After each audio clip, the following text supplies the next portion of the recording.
so much stuff about that night, but I don't remember what Trudy sounded like anymore. I don't remember her voice. Wait, I want to have that on You camera. know, Yeah, so, obviously you can continue with that statement.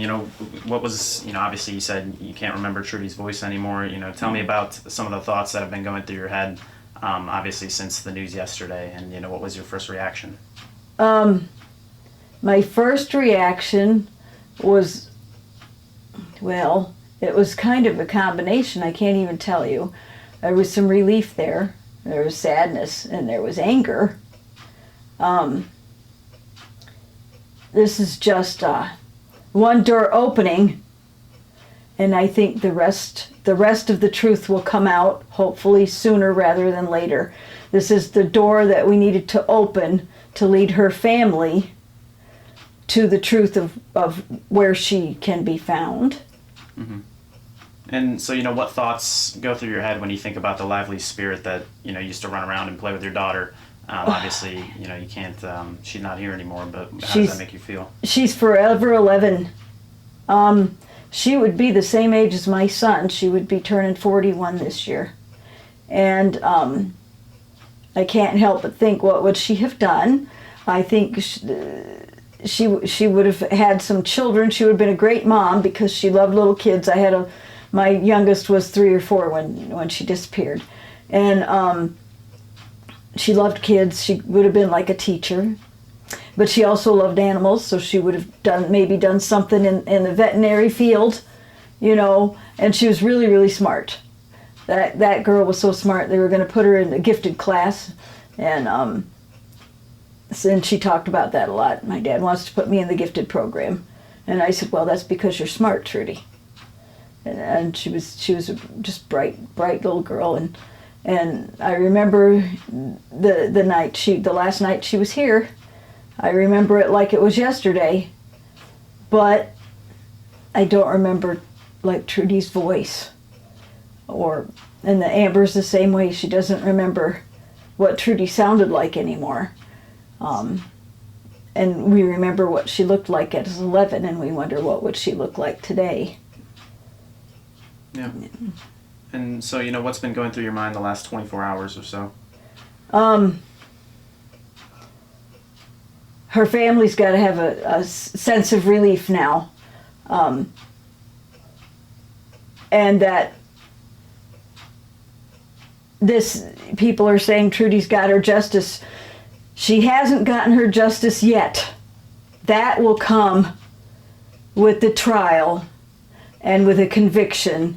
And then when her remains are found and her family can lay her to rest, that's when the real justice comes. But I'm so relieved for her family that we now have an indictment and an arrest. They listed the cause of death, which I'm not sure how they came about that, but that doesn't matter right now. I think that would have been a terrible way for a child to, she would have had to suffer terribly. Yeah. And does the police report and everything coming out, does that offer you any sense of closure on the matter, or is it still something that's going to linger for a long time? It's a little bit. This is never going to go away for this community. It's been going on so long. It's never going to be completely. Nobody's ever going to heal completely from it, I don't think. But it's a step in the right direction. It's the door has opened enough that eventually we'll be able to close that door again. Mm-hmm. And obviously you're still in the same neighborhood as, when everything happened, just a block or a street down from Trudy's house, as you were saying. How does it feel to just walk around outside and, be in the same area? And, do you ever just take a walk and think about everything, just while you're outside and see? Yeah. And when Amber comes over, Amber still sometimes walks down to her driveway and just sits at the driveway. That's never stopped. It used to be that she would go sit at the driveway and wait for Trudy to come home. And now we just, she goes down there sometimes and sits by the driveway just to remember her friend. And do you still see Trudy in a sense? Like outside and, running around, do you still see Trudy in a sense? Yeah, I can still see her skipping down the street. And we used to I was constantly looking outside, hoping maybe she'd be coming back. Especially that first 4 weeks, because I thought, well, if she ever come knocking on my door, I'm going to give her a big hug and say, hey, Trudy, where have you been? But that didn't happen. Yeah. Kelly, since Harrison wasn't here, can you tell him about what occurred on the 21st? I'm sorry, what? What happened on the 21st? I mean, that day? Yes. Trudy was supposed to come to our house on the 21st. Amber was supposed to call her. They made plans for 8:30 in the morning. Amber was going to get up and call her at 8:30, and then Trudy was going to come down here. Amber overslept. And Amber got up about an hour late. And by the time she called Trudy, there was no answer. And she just kept calling and calling, no answer, no answer. And then Dennis checked here to see if she was here because she wasn't home. And he had taken her lunch, and her lunch was still there. And I remember Amber telling me, and this was about later in the afternoon, Amber said to me, because I was at work, Amber said to me, Mom, Trudy's dad can't find her. I think somebody took her. And Amber has felt so terrible for 29 years because she overslept. And she thinks if she had not overslept and called Trudy on time, that Trudy would be here and would not have been talked into going with this other guy. Yeah. And, what were your thoughts and emotions like in the immediate hours and days after that happened? Well, I told the police when they first came, I'm not going to lie here. The first detective that was looking into it thought that Trudy ran away. And I said Trudy did not run away. And I had to take my kids down to the police station I don't know how many times because they thought that Trudy ran away and that Amber knew where she was. And I said, Amber does not know where she is. If Trudy were to run away and told Amber, I said, Amber can't keep a secret, and she would have told somebody. She would have, just, hey, Trudy went blah, blah, blah. And I said, so no, that wasn't it. But I think had they looked at it a little differently in the beginning, that first 48 hours, would we have found out something earlier? I can't answer that, but no, they all thought she ran away, and I said no. I said she didn't run away, and it wasn't a stranger abduction. I said she went with somebody she knew. Trudy had been grounded for a couple of weeks for doing kid stuff. And that was her first official day of being ungrounded. That was the first day she would have been allowed to go anywhere outside of the house. And I told the police that. I said, it's somebody that knows that this is her first day of being ungrounded. Because I said Trudy wasn't allowed to leave her house for 2 weeks because she got in trouble. So. And, so how have you seen this affect Amber? Obviously she, I believe somebody told me from work that she missed work yesterday or something. She had to call out of work. She left early. Yeah. She left early. And then, yeah. How have you seen this affect her over the last few years? And obviously it goes back several years, but yeah. Especially in the last 24 hours with the new news, how have you seen this all affect her?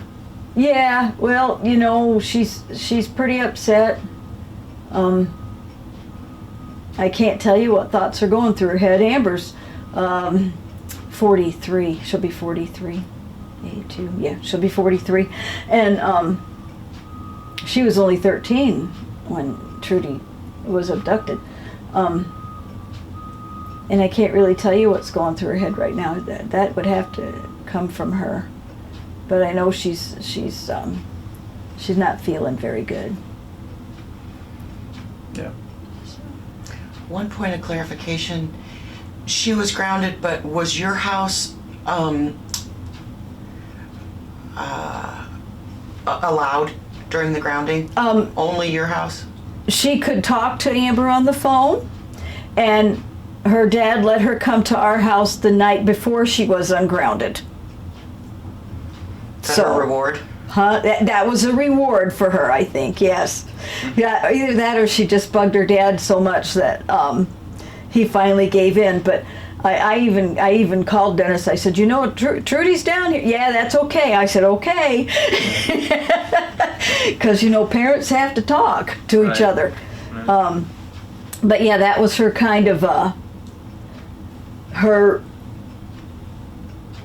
kind of, I guess, like you said, a reward for minding her grounding. And they said, okay, you can go to Amber's house, but you can't go anywhere else. And you can't go anywhere else until tomorrow. So, yeah. Barb, do you have any other questions? What now? I guess we just wait and hope Wait. You that just wait. she's found? Wait until the trial starts, and then the more evidence comes out, and then hopefully they'll lead her family to her remains, and then they can, and her family can have that closure and lay her to rest, because, you know, everybody says, oh, now she can rest in peace. Well, no, she can't. Not yet. Not yet. No. And you know, what's it meant to you to see the community all come together over the years to support Trudy? And you know, I was actually reading through some Facebook posts earlier in the What's Going On Quad Cities group, and people were saying, you know, Trudy's become the Quad Cities daughter. Yeah. Is what people were saying. You know, what are your thoughts on that? Well, some people think I talk about Trudy because I like to be on the news and stuff, and that's not true. Brenda Gordon was always afraid that people would forget about Trudy. She would say, what if they don't find her? What if everybody forgets about her? And I made Brenda Gordon a promise, because she asked me, don't let anybody forget about Trudy. And I said, I will not. This whole town, this whole community has been the voice for Trudy Appleby, because Trudy Appleby doesn't have a voice anymore, because they stole it from her. They stole her voice, they stole her innocence, they stole her life. Everything. They stole everything. So this community, from the very beginning days before social media, we made hundreds and hundreds of flyers and walked and drove and put them everywhere. Her name was on billboards. Her name was on a bench at the Kmart. Detective Griffin did the billboards later, but in between that, nobody has let her name drop out of the public eye. Everybody that knows her or knew of her has always made sure that her name is still out there, and that we still, you know, want to find out what happened. That nobody has let Trudy Appleby slip between the cracks. And Detective Griffin, I got to tell you, there hasn't been a better detective on this case than him. That man is relentless. He is relentless in his pursuit of the truth. Mm-hmm. So. And so, you know, for other families that might have missing children out there, is there any kind of advice or anything that you would like to say to them? Because we actually got an email from another family. I'm not sure if you saw that email, Barb, but we got an email from another case of a missing family, and they were like, you know, we're very happy with everything that's, you know, happened and come out with the Trudy case, but essentially, you know, what about us is what they were saying. And what about our case? And, you know, why didn't this get so much publicity? Is there any kind of messaging you would want other families with missing children to know regarding this? Do everything you can to keep their name and their case and out in the public eye. Use social media. word of mouth, write letters to the editor, anything you can. Because, like Brenda Gordon was afraid of, people are going to forget. Well, you can't let people forget. You have to keep at it. You know, contact the news, work with law enforcement, just keep getting the kids' names out there in their case, and my mother used to say the squeaky wheel gets the oil. So you got to be the squeaky wheel. And it might take, like the police chief said, it might take 30 minutes, it might take 30 days, it might take 30 years, it might take longer. But you got to keep it out there. Just got to keep talking about them. No. You got anything else, Barb? I don't think so. No, I think that is all the questions I got for you, unless there's anything else you'd like to add, anything you think we forgot to mention? I don't think so. You ever talk to Dennis anymore? No. I I saw him. At the PD yesterday? I saw him at the vigil last year. So did I. I was actually at the vigil last year as my first couple He did months. not look good. Yeah. And he seemed a little disheveled. Yeah. Like his clothes were real baggy, Mm-hmm. and his beard, he was very unkempt, and he was talking to Detective Griffin, because something about where he was parked at. He didn't know where he was supposed to park, and Detective Griffin was talking, and he was very confused. And I said to Griff, I said, "Is that Dennis?" And he said, "Yeah." And I said, "I never would have recognized him. Never would have recognized him." I said, he's had a hell of a life, Kelly. I know. Oh, believe me, I know how he used to be in his younger days, and but I also saw him driving his truck. I think he's a crossing guard. Oh, I've heard people say he crossed their kids at school, so I think he might be a crossing guard somewhere. But I saw him driving his truck. He almost hit my car because I know he wasn't paying attention. But God, he's about 10 years older than me, so he's got to be pushing 80. And when did he move from down there? I wasn't aware that he had moved, but another friend of Amber's and Trudy's got a hold of me on Facebook last night, said she was going to Dennis's. Do you know if he still lives there? And I said, I'm pretty sure he does, because I saw him driving a few weeks ago down to the house. And she got a hold of me and she said, "Oh, Kelly," she said, "there's a for sale sign up." And she said, "The yard is so overgrown." And she said, "There's a couple of vehicles down there that have really expired tags." And she said, "You can't hardly even see the front door." So I don't know what his status is. I don't know if he's still living there, or I don't know if he's living with one of his other kids, or I just don't know.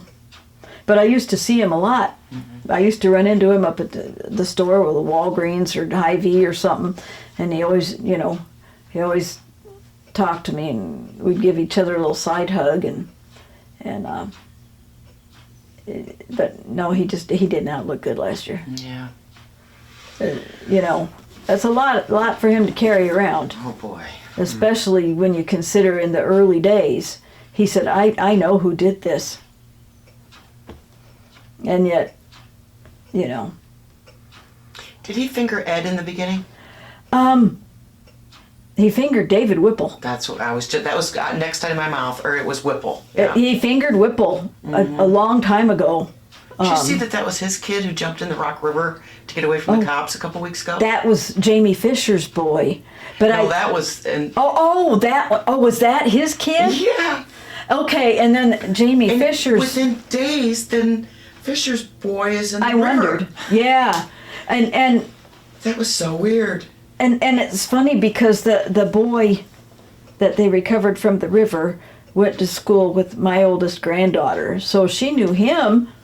They knew him really well, but I don't think, I think that Jamie was his biological father. I don't think Jamie raised him. Because if you look up the obituary, The grandma raised him. yeah, the obituary has his parents listed as different.